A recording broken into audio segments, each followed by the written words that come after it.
Bonjour, une fois de plus, bienvenue à The Queen's Closet. Je suis votre humble hôte et je m'appelle Esther. Nous sommes en train de parcourir quelques épisodes de mon histoire et ça me fait vraiment plaisir de vous parler de moi.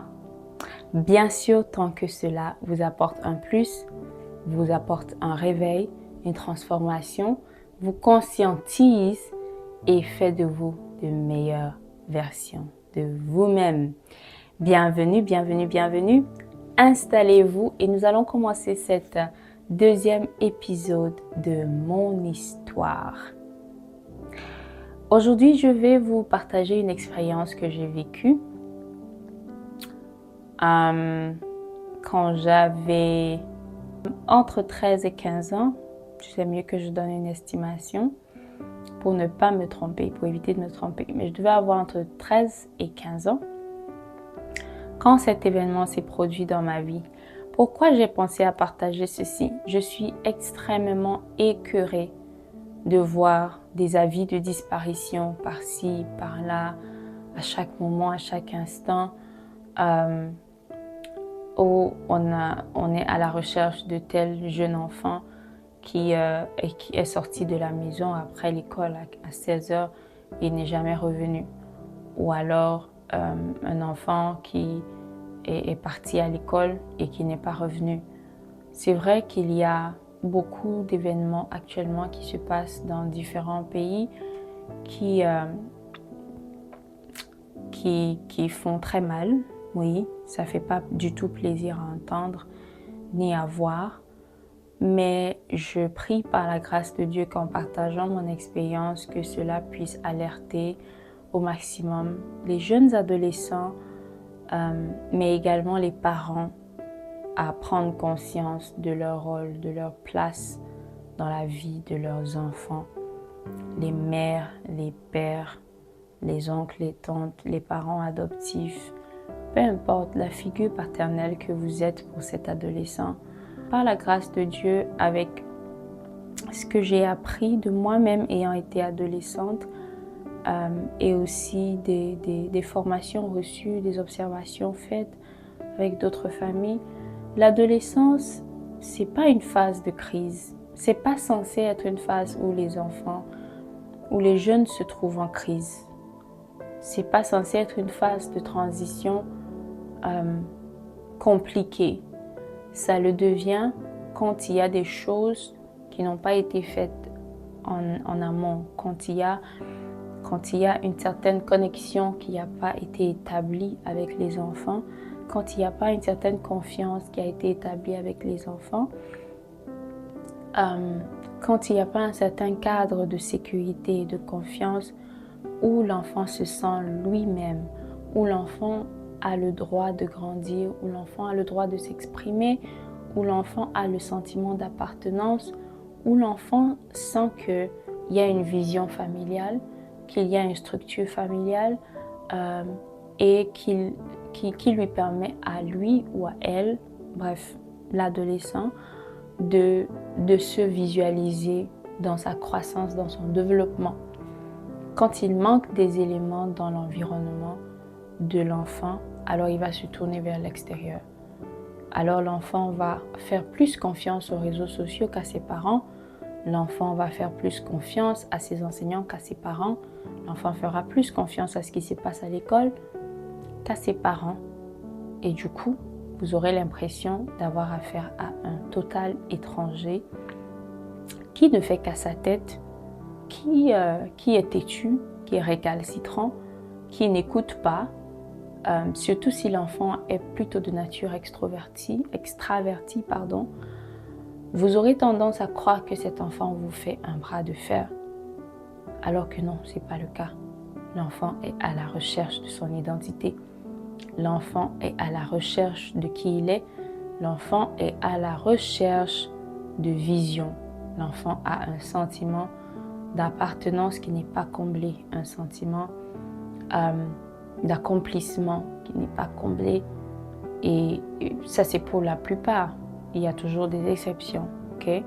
Il y a toujours un esprit du village qui agit sur quelqu'un quelque part. Mais tous les enfants, tous les adolescents ne peuvent pas être sous l'emprise d'un esprit du village. C'est pas forcément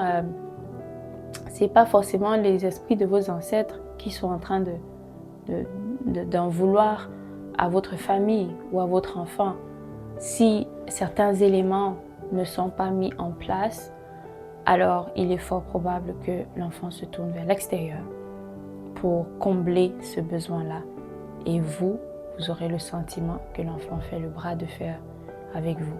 J'ai beaucoup entendu cette phrase et je n'avais jamais compris pourquoi mon père ne cessait de me le dire. Il avait constamment cette phrase à la langue. Est-ce que tu veux faire le bras de fer avec moi? Est-ce que tu penses que tu peux t'en sortir au bras de fer avec moi? Donc tu penses que tu as grandi, tu es devenu rebelle. Du moins, j'ai appris que j'étais devenue rebelle depuis l'âge de 11 ans. Ok, je ne ris pas parce que j'estime que c'est ridicule.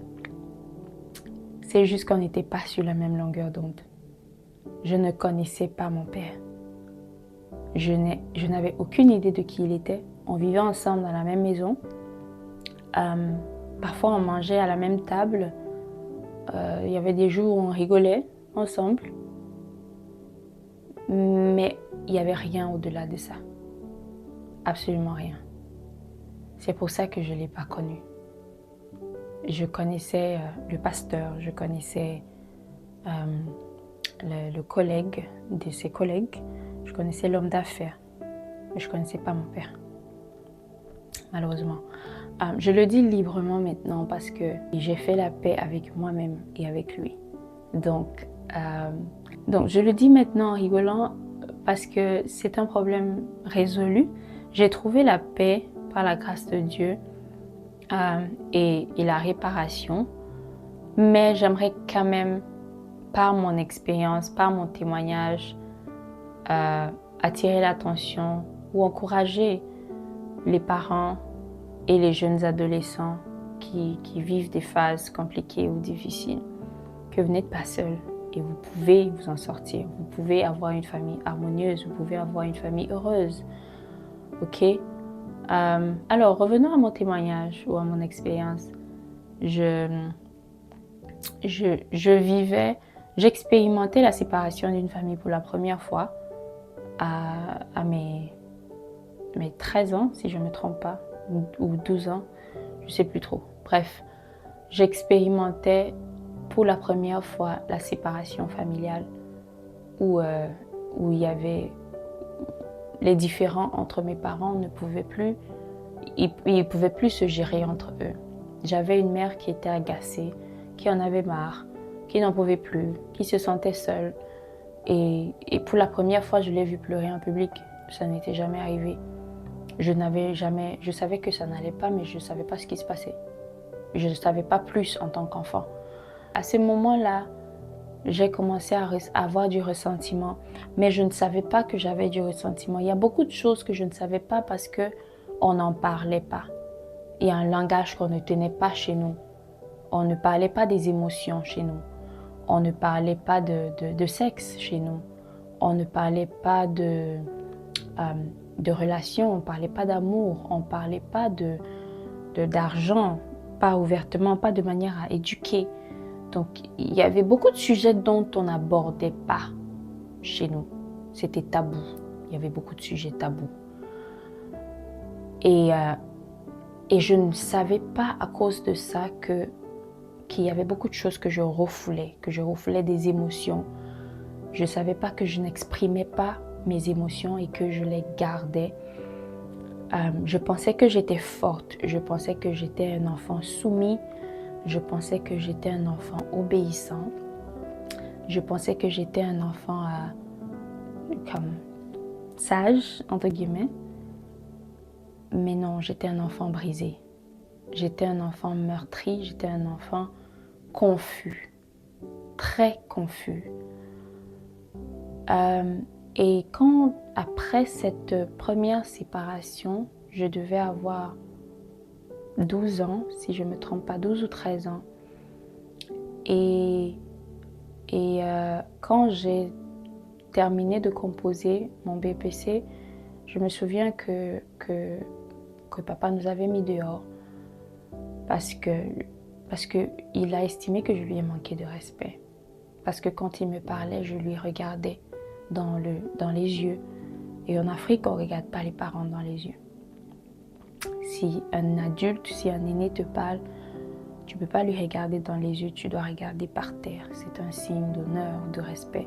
Et dans d'autres cultures, probablement au Nigeria ou d'autres cultures, on se prosterne. Alors, il y a un jour où j'ai été réveillée de mon sommeil pour une réunion familiale. Ça aussi, c'est une autre affaire. Je vais mettre une parenthèse. Les réunions familiales ne sont pas le cadre pour souligner les malfaits, les faiblesses, les atrocités que les uns et les autres ont commis. Ce n'est pas le cadre où on vient pour s'insulter, pour se chamailler. Parce que ça, c'est l'image qu'on a eue des réunions familiales. Ce n'est pas non plus le cadre où on vient pour faire des cotisations. Ce n'est pas la bonne définition d'une réunion familiale. Les réunions familiales sont devenues des endroits où on éduque les hypocrites, où on éduque, où on encourage les mauvaises habitudes. Je comprends l'idée que nos arrière-grands-parents avaient eue du fait de vouloir rassembler les familles pour qu'on ne se retrouve pas avec un cousin qui épouse sa cousine lointaine parce qu'ils ne savaient pas qu'ils étaient de la même famille ou ce genre de choses. Et pouvoir aussi bâtir la richesse ensemble. Mais la véritable notion de réunion familiale, surtout restreinte, c'est-à-dire père, mère et enfant, c'est le cadre pour enseigner, pour bâtir, pour cultiver des valeurs, pour éduquer, pour renforcer l'identité des enfants et leur permettre de résister aux mauvais jours, de résister quand ils vont se retrouver seuls parce que on a une période de temps limitée pour éduquer nos enfants, pour encadrer nos enfants. Et après ça, quand ils sortent de la couverture parentale, ils ont des choix à faire. Et c'est cette éducation qu'on leur a donnée, cet encadrement, ces enseignements qu'on leur a donnés qui leur permettent de s'en sortir tout seuls quand ils se retrouvent dans une chambre d'université ou quand ils se retrouvent seuls face à la vie. Mais là, j'ai été réveillée de mon sommeil pour une réunion familiale urgente. Je venais de découvrir que j'avais un demi-frère que je ne connaissais pas. C'était un choc, un véritable choc. Je devais avoir 11 ans quand j'ai découvert cela. J'étais choquée. J'étais rentrée de l'école, j'ai trouvé des gens chez nous. J'étais déjà habituée à voir les gens chez nous venir et partir, mais là c'était différent. Il y avait une femme un peu plus âgée que ma mère. Il y avait un jeune homme, un peu barbu, plutôt mignon, et une autre jeune fille, si je ne me trompe pas, qui était assise dans notre salle à manger. Il y avait des sacs. Et quand je suis entrée, je les ai salués. Je suis allée dans la chambre, je me suis changée. Et la journée s'est passée normalement. Je suis allée prendre à manger, j'ai mangé, je suis allée jouer, je suis allée dormir. Et après, à un moment donné, qu'après quelques heures, j'ai appris, je ne sais plus par qui, parce que ce n'est pas mon père qui me l'a dit. C'est probablement ma mère ou une de mes sœurs qui habitait à la maison à cette période-là, qui m'avait dit « Tu as un demi-frère et c'est lui qui est assis au salon. Tu as un frère aîné. » Donc un matin, j'ai découvert que je ne suis pas la première née, que j'ai un frère aîné. Quel choc! Quel choc! Bon, j'ai pas réagi.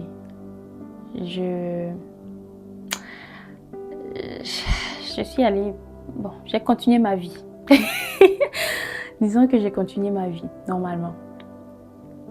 Et puis par après, je suis allée le saluer. Il était déjà là de toute façon. Sa mère, elle est partie. Je ne sais pas comment elle s'appelle jusqu'aujourd'hui. Mais elle est partie. C'était la seule fois que je l'avais vue. Ainsi que, je ne sais pas si c'était sa sœur ou une cousine qui l'accompagnait. En tout cas, ils sont partis et ils l'ont laissé là. Ma mère ne savait pas. Mes frères ne savaient pas. Personne ne savait. On a tous découvert ce jour-là qu'on avait un frère et elle, un fils.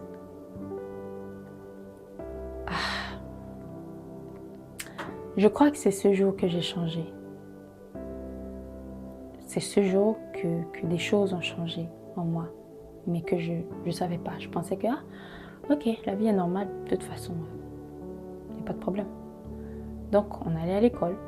J'allais à l'école et on l'a inscrit dans la même école que moi. Lui, il faisait première, moi, je faisais quatrième ou troisième, je ne sais plus. Mais en tout cas, on allait à l'école ensemble avec les autres. Moi, j'étais habituée à aller à l'école avec mon autre demi-sœur Yvette. On partait à l'école ensemble et puis on rentrait. Du moins, je l'appelle ma demi-sœur. C'est comme mon autre sœur, en fait, avec qui je vivais. Il y avait d'autres personnes, en tout cas. Il y avait beaucoup de personnes à la maison.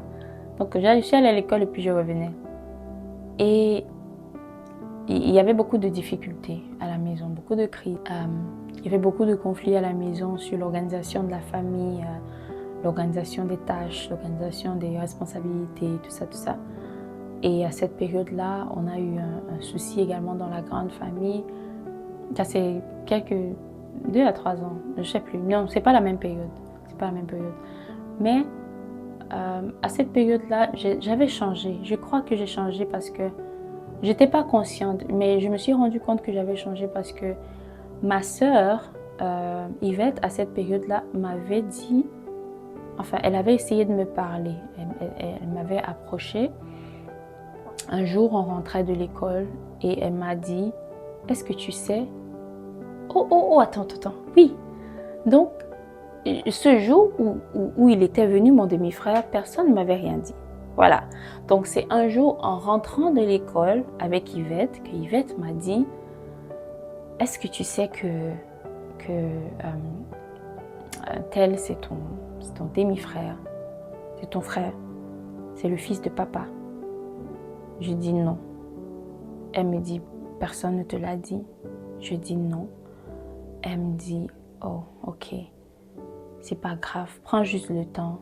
Prends le temps qu'il te faut pour comme, digérer l'information, mais ne te mets pas en colère contre papa, ne te mets pas en colère contre lui, contre ton frère, c'est pas de sa faute. Il a juste besoin de savoir, il est juste venu parce qu'il avait besoin de savoir, de connaître sa famille et tout le tralala. Mais cette information m'avait choquée, ça avait créé quelque chose en moi et je crois que c'est là que j'avais changé. J'étais devenue beaucoup plus renfermée, j'étais devenue très autoritaire, très autoritaire. Déjà qu'avec mes frères, c'était un peu compliqué de devoir m'affirmer en tant que femme. Je dois noter que je viens d'une culture du côté de mon père où les femmes n'ont vraiment pas de valeur. Les femmes ne sont pas considérées comme des êtres humains à part entière, comme des enfants. Donc, étant née la première, c'était difficile pour moi de m'affirmer comme étant aînée. Mon père pouvait souvent dire à mes frères, est-ce qu'une femme te donne des instructions? Est-ce qu'une femme te parle comme ça? Et tout ce genre de choses. Et ça mettait des semences à l'intérieur de moi. N'oubliez pas, on est en train de parler des portes ouvertes qui donnent accès à l'ennemi, à nos vies. Donc, ça laissait des choses à l'intérieur de moi que j'ignorais. Je ne savais pas que ça façonnait mon caractère, que ça me frustrait. Je ne savais pas que ça m'imposait d'être quelqu'un que je n'étais pas. Alors, j'étais devenue très autoritaire.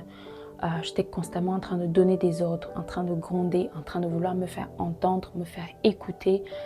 Et c'était très frustrant. Je pouvais parfois tenir tête à mon père quand il parlait.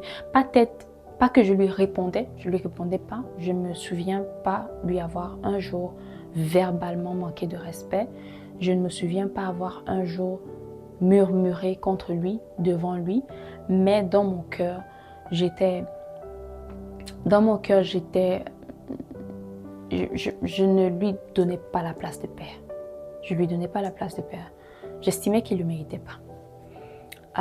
Et il n'y avait pas de relation en fait entre nous, véritablement. Et je ne comprenais pas son tempérament. Je ne comprenais pas qui il était. Parce que la seule personne que je voyais, c'était un homme colérique. Quand il rentre, tout le monde a intérêt à fuir. Si vous êtes en train de regarder la télé, vous n'avez qu'à éteindre cette télé et disparaître rapidement dans votre chambre. C'est l'heure de dormir immédiatement. Quand il arrive, la maison est calme. Tout le monde dort. Il n'y a pas de lumière. Nulle part. Même si tu étais en train de manger, tu avales rapidement ce que tu étais en train de manger et tu pars te coucher. Et on a commencé à l'appeler le lion de la tribu d'Awing. Awing, c'est mon village. Donc on a commencé à l'appeler le lion de la tribu d'Awing parce qu'il était très très très très colérique. Et quand il arrive, s'il veut frapper à ta porte, il va le bam bam bam, you know. Et parfois tu te dis mais la porte va se casser. Et toutes ces choses ont créé en moi une identité qui n'était pas la mienne et ont ouvert l'accès plus tard à des oppressions tellement terribles. Mais je ne vais pas en parler maintenant. Maintenant, je reste à cette période-là, cette période-ci de ma vie. Alors, pendant que tout ça se passait, quand à un moment donné, le climat devenait vraiment tendu, vraiment compliqué. Puis un jour, je dormais, mon père il a envoyé maman me réveiller. Il devait être 3 heures. Le lendemain, je me souviens, j'avais un examen, je devais aller composer. Je préparais mon BPC et je devais aller composer l'examen blanc. Puis on s'est réveillés. Maman m'a réveillée, pardon. Elle m'a réveillée. Elle a dit, papa a convoqué une réunion de famille. Donc on est venu à la réunion de famille. Il y avait mon demi-frère, moi, ma mère et papa assis devant nous. Alors, il avait une de ces grosses bibles là sur la table, une bible d'études et c'était vraiment volumineux. Moi, je ne pouvais pas le porter tout seul, you know. C'était vraiment lourd cette bible là. Alors il s'est assis là en face de nous. Et il a commencé à raconter des histoires. Je dis des histoires parce que c'est la même chose. À chaque fois qu'on avait une réunion, c'est la même chose qu'il racontait. Il a commencé à raconter des histoires de comment, quand je suis née, qu'est-ce qui s'est passé, où maman est sorcière, où elle a découpé ses habits, elle a mis en bas du lit. Il a trouvé machin. Il racontait tellement de choses et moi, je ne comprenais rien de chez rien. La seule question que je me posais, c'est pourquoi je suis ici. J'ai sommeil, je veux dormir, je dois composer demain. J'ai un examen à passer demain. Alors quand il parlait, j'avais cette posture. Je le regardais pendant qu'il parlait. Je regardais ses yeux, je regardais ses expressions, je regardais son langage, je regardais. Mais je n'arrivais pas à comprendre. La seule question que je me posais, c'est pourquoi je suis là, pourquoi il nous raconte tout ça et qu'est-ce qu'on doit en faire à la fin. Et sans m'en rendre compte, à un moment donné, il s'est mis en colère. Mais alors, il a ramassé cette grosse Bible qui était devant lui et il l'a jetée. Je ne sais pas s'il l'a finalement jetée ou il l'a jetée. Il l'a lancé sur moi, mais j'ai esquivé et j'ai pris panique. Je suis sortie de la maison en courant. J'ai ouvert la porte, j'ai ouvert le portail. Je ne sais pas si j'ai ouvert ou j'ai escaladé, mais je sentais que j'étais en danger. J'ai commencé à courir dans la nuit. Il était 2 heures. Et ça arrive quand la veille ou quelques jours avant, toutes les personnes qui habitaient avec nous, donc, ont dû partir de la maison parce qu'on a eu un souci. on est sorti, on avait le couvre-feu à la maison, puis on est sorti ensemble avec nos parents. C'était la fête, on est sorti ensemble avec nos parents, on est parti pour les fêtes de Noël. On est allé prendre des photos, on a mangé, puis papa est parti et on est resté là, tout seul. Mais il nous a averti que 18h, je crois que c'était 18h ou 18h30, on doit trouver tout le monde à la maison. Et la distance était longue. On s'est retrouvés à marcher à pied pour arriver à la maison. On n'avait pas assez d'argent de transport. Donc on devait marcher à pied. On a marché. Finalement, on est arrivé à la maison à 19h, 19h30 par là. Et la porte était fermée. Il avait fermé la porte. Maman, je crois qu'elle avait pris le taxi avec mes petits frères. Et moi, je devais rester avec les plus grands. Et puis on devait comme essayer de diviser l'itinéraire, prendre un peu le taxi. Et puis là où on ne peut pas, on marche. Il y avait beaucoup d'embouteillages, il y avait beaucoup de choses. On est arrivé ce jour-là tard à la maison. Et quand on est arrivé, la porte était fermée. Papa avait donné l'instruction que personne n'entre. Et lui, il était parti. Donc on a dormi dehors ce jour-là. C'était la première fois que ça m'arrive. Et là, les autres enfants, qui étaient les enfants de d'autres parents qui étaient venus habiter avec nous, eux, ils avaient appelé leurs parents pour expliquer la situation et leurs parents s'étaient mis en colère. Et leurs parents ils ont envoyé de l'argent et leur demandé d'aller louer des chambres pour vivre. Ils sont partis. Moi, je pouvais aller nulle part. C'était la maison de mon père, donc je devais rester là. Alors, je suis restée là. J'ai dormi, je suis entrée par la fenêtre chez ma voisine et j'ai dormi là parce qu'elle n'était pas là. Et le matin, j'ai été brimée aussi parce que je suis allée dormir chez la voisine. Donc là, je me suis retrouvée seule à la maison dans ce climat, dans cet environnement. Et mon père qui sort cette scène et qui se plaint de ce que je suis devenue rebelle et tout et tout. Alors j'ai eu peur, j'ai fui. Mais dans la fuite, mon frère, ma mère, ils sont venus à ma poursuite parce que c'était un quartier dangereux, c'était facile de se faire agresser. Mais ils sont venus m'arrêter là-bas et ils m'ont ramenée à la maison. J'avais peur, je tremblais, je pleurais. Je me demandais mais pourquoi il me déteste, pourquoi il veut me casser la tête avec sa grosse Bible. Ma mère m'a dit calme-toi. C'est toujours ton père, même s'il y a des choses que tu ne comprends pas, il faut prier. Il faut prier pour lui. Elle aussi, elle cherchait à se retrouver. Il y avait des choses, je ne dis pas qu'elle était parfaite, mais elle avait ses failles. C'était pas waouh, c'était pas flagrant, ça s'affichait pas contre nous en fait.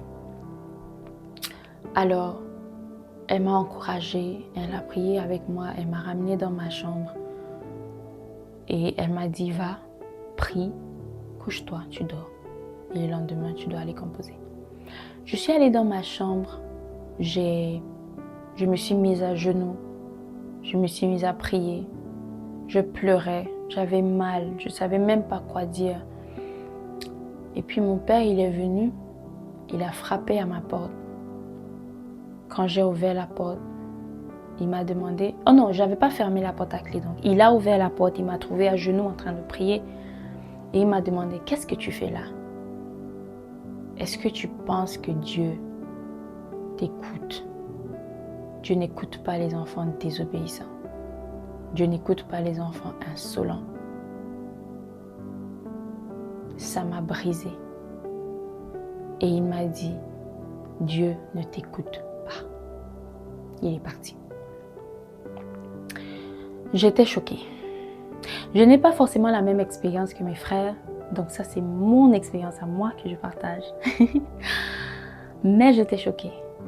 Et la relation entre une fille et son père est tellement particulière que quand ça ne marche pas bien, son identité, elle perd le sens de la vie. Elle prend des décisions stupides. Elle est écrasée au fond d'elle. Et ça m'a brisée, vraiment beaucoup brisée. Donc après cette période-là, il y a un monsieur qui m'a appelé, que je ne connaissais pas, et qui s'est fait passer pour un homme de Dieu. Il était médecin. Il m'a dit que Il m'a dit qu'il m'aimait, qu'il a entendu parler de moi à l'église, qu'il a vu... je ne sais même plus ce qu'il m'a raconté exactement à cette période-là. Mais je suis tombée amoureuse de quelqu'un que je n'avais jamais vu et qui avait 2 fois mon âge. Et ce monsieur a commencé à m'emballer dans des conversations. J'ai commencé à trouver du réconfort dans ces conversations. Il m'appelait tous les nuits. Il m'appelait constamment. Il m'écrivait. Il était très gentil. Je trouvais en lui la figure paternelle que je manquais. Je trouvais que peut-être c'est Dieu qui m'a entendu et qui m'a envoyé l'amour que je cherchais. Et ce monsieur, il était très gentil, très doux. Il m'écoutait. Quand je parlais, il m'écoutait. Il me promettait des choses. Il me disait que je devais continuer mes études. Parce qu'à un moment donné aussi, j'ai eu des problèmes à la maison parce que papa voulait que j'aille poursuivre des études en hôtellerie et moi, je voulais continuer mon cursus général pour avoir mon bac. Ça aussi, c'était un conflit. Et à chaque fois qu'on avait un conflit, vous savez, la cause, c'était maman.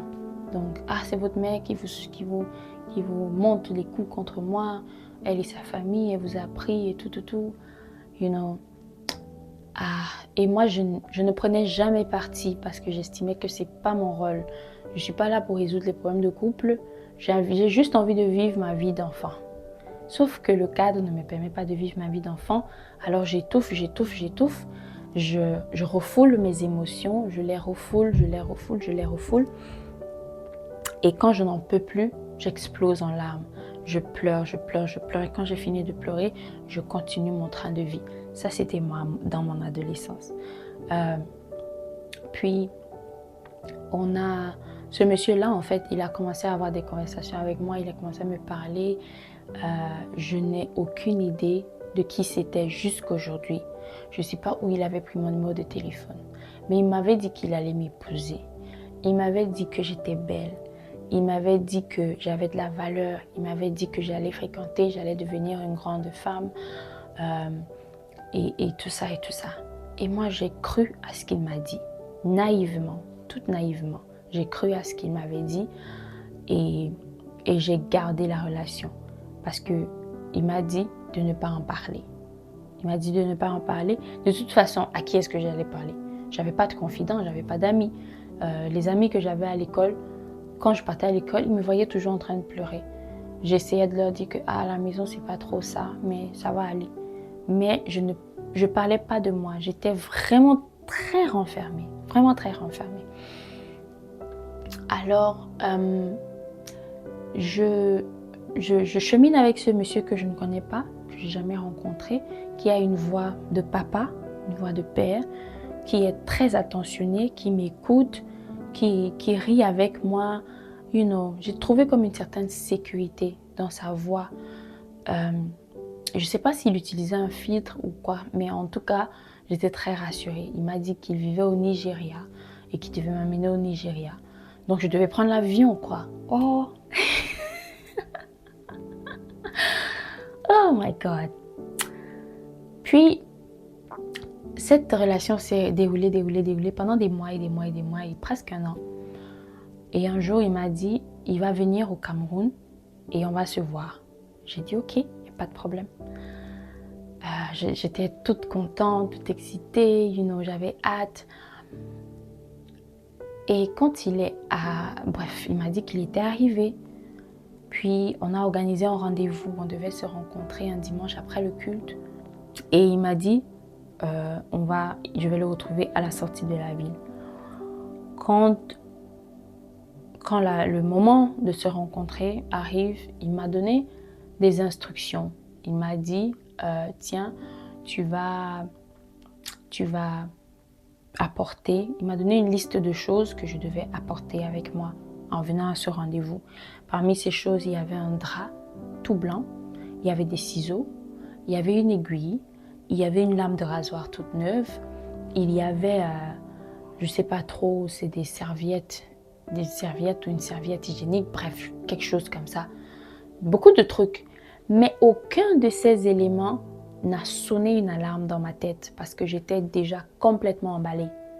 J'étais complètement emballée dans ma naïveté, dans ma quête de l'amour, dans ma quête d'appartenance, dans ma quête... J'étais tellement emballée que à aucun moment j'ai soupçonné quoi que ce soit. Alors je me suis levée un matin et puis j'ai dit à ma mère, après le culte, j'ai un ami que je dois aller rencontrer. Elle savait que j'avais 2 ou 3 camarades de classe qui habitaient cette zone-là. Donc je lui ai dit, je vais aller rendre visite à mes amis, à une de mes amies, voilà, qui habite cette zone-là. Et elle m'a dit non. Elle m'a dit qu'elle ne me permet pas d'y aller. Mais moi, j'ai dit non, je dois aller.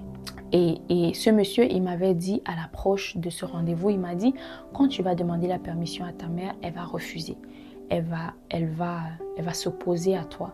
Et ça, c'est parce qu'elle ne t'aime pas. Ça, c'est parce qu'elle ne veut pas ton bien. Ça, c'est parce qu'elle ne se soucie pas de toi. Parce que tu vois, déjà ta famille est divisée, il n'y a personne qui se soucie de toi.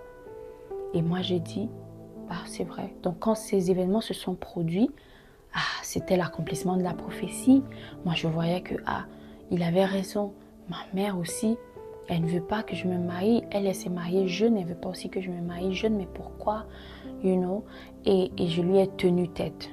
Pour la première fois de ma vie, j'ai manqué de respect à ma mère.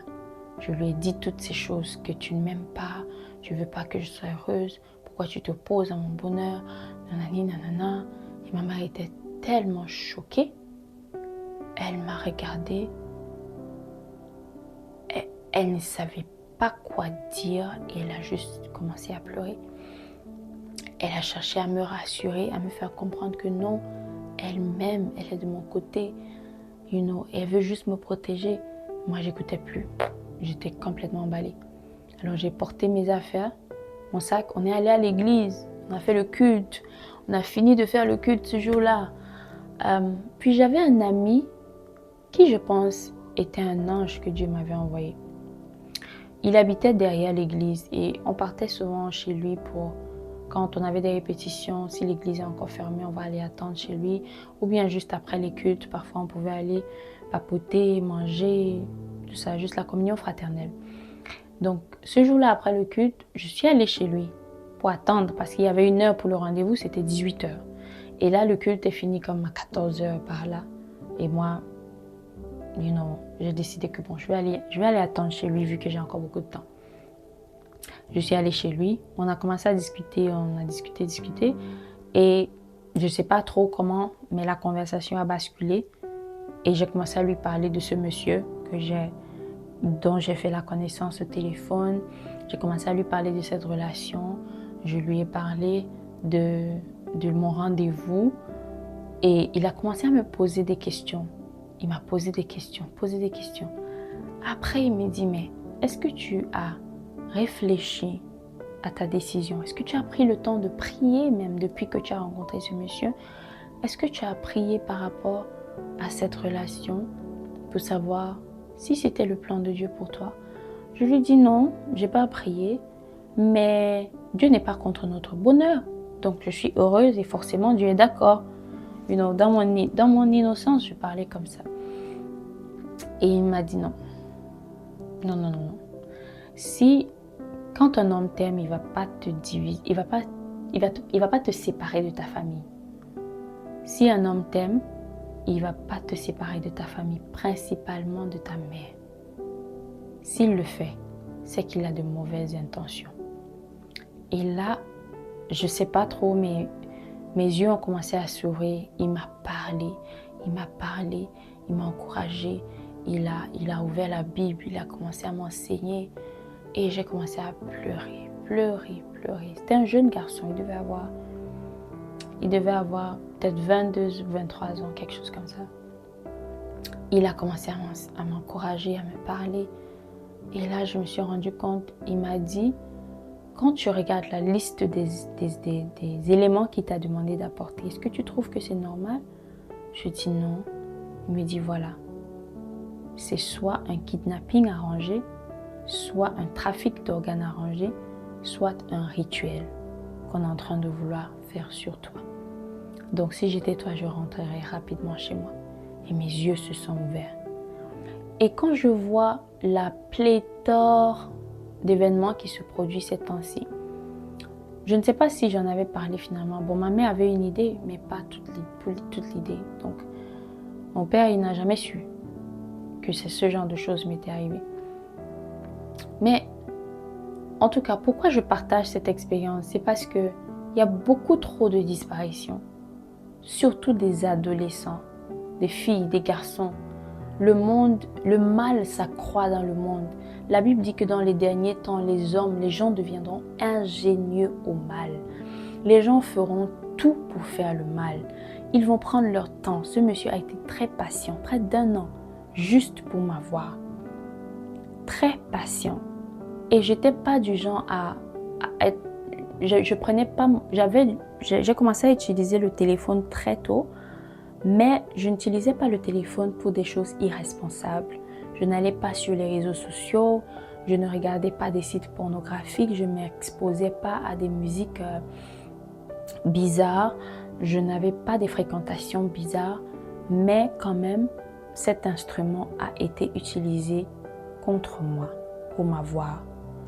Alors quand vous exposez aux enfants, vos enfants en fait, à des outils comme des tablettes, des téléphones, est-ce que vous savez comment l'utiliser pour veiller sur eux? Est-ce que vous les enseignez sur comment faire attention à ce qu'ils ont entre leurs mains? Est-ce que votre relation avec votre enfant est aussi proche qu'ils sont capables de vous faire confiance, même pour des décisions difficiles comme celle-là? Il y a beaucoup trop de disparitions. Des enfants qui rentrent de l'école et qui n'arrivent pas à la maison. Des jeunes filles qui sortent de leur maison et qui n'arrivent pas au travail. Bref, il y a tellement de choses. Je ne dis pas que toutes les histoires sont forcément liées à ce type de relation, mais il y en a certainement plusieurs comme ça. C'est pas facile de juste enlever quelqu'un en pleine rue. C'est pas facile de juste enlever quelqu'un en plein dans le marché sans qu'il n'y ait d'appât. Et l'ennemi multiplie des appâts. Il multiplie tellement d'appâts. J'ai eu la grâce de ne pas tomber dans le filet de ce monsieur. Peut-être que je n'aurais plus existé aujourd'hui. Pardon. Mais il y en a plusieurs jeunes filles qui se retrouvent dans ces situations et qui n'en sortent plus.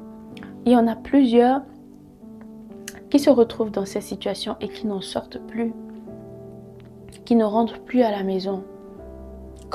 Quelle est la nature de cadre, de votre cadre familial? Quel est le niveau de sécurité émotionnelle, de sécurité physique que vous offrez, que vous accordez à votre famille? Les adolescents ne sont pas toujours des casse-têtes. Ils sont juste parfois vulnérables, très vulnérables. Et leur niveau d'exposition, les portes qui sont ouvertes dans leur vie ou dans votre famille dépendent de la structure du système établi pour la protection de votre famille.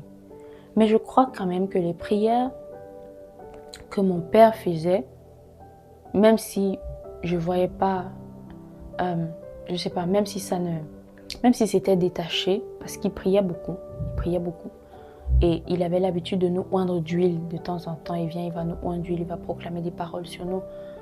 Ça a joué sur le plan spirituel pour que certaines choses ne m'arrivent pas. Mais il n'y avait pas de connexion, cet élément de confiance pour prévenir. Parce que si Émile n'était pas là, je serais allée quand même. Je serais allée malgré toutes les prières. Je serais allée malgré que ma mère m'ait demandé de ne pas aller. La position du père dans une famille est très cruciale, très importante. Je sais que j'ai été très longue, je ne vais pas tirer beaucoup plus long que ça. Si vous avez des questions, posez-les en commentaire. Si vous voulez avoir la phase 2, vous pouvez le dire en commentaire. Mais je prie vraiment par la grâce de Dieu que les jeunes adolescents gagnent en sagesse, qu'ils connaissent Dieu, qu'ils aient une rencontre avec Dieu et qu'ils soient préservés, qu'il y ait des anges de l'Éternel qui passent par des humains pour vous préserver des dangers tels que Dieu a fait pour moi. Mais je prie aussi les parents d'être conscients de leur place dans la vie de leurs enfants, de comment c'est crucial dans la vie de leurs enfants. Donc, éduquez-vous, lisez des livres, n'ayez pas honte d'apprendre, même si vous avez déjà 40 ans, 50 ans, n'ayez pas honte d'apprendre, on apprend chaque jour et Dieu dans sa bonté va vous faire grâce pour vous et votre famille. Alors, merci d'avoir pris la peine de m'écouter. Je vous souhaite une excellente journée ou soirée ou nuit, peu importe la période à laquelle vous m'écoutez. N'hésitez pas à vous abonner et que Dieu vous bénisse. Ciao, ciao.